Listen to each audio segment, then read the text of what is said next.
Ukrainians learn the basics for life in Poland. Some of the million or so refugees still here and still getting help. Poland's strong support for its neighbour has been critical in this war. That's why a sudden change in the government's language now is so striking. Although Valentina has other things on her mind, because today Russian missiles hit her hometown. What worries me more is that right now, in my town, it's not calm. We wanted to go home, of course, but there's no chance of that yet. At the heart of the dispute is this: Ukrainian grain. Kiev needs to get it to market over land because Russia is targeting its ports. But Poland is blocking imports there to protect its own farmers. And this week that fight boiled over at the UN. Some of our friends in Europe play out solidarity in political theater, making thriller from the grain.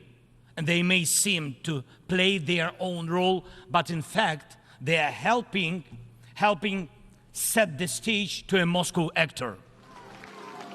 Poland's Prime Minister has been hitting back. First, he said his country would send no more arms to Ukraine. Today, campaigning for re-election, he said he was standing by the grain ban.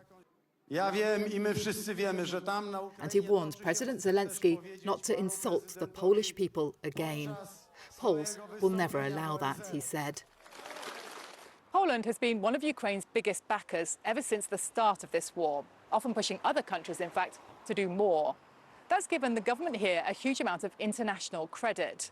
Behind the scenes, the politicians say nothing has changed, but the shift of tone in public has been startling.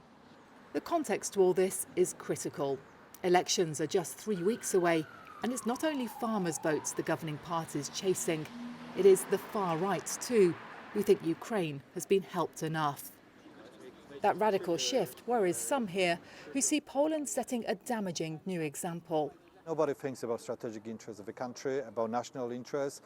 All what the Prime Minister and the party in government is doing is to think about any possible way to win the election.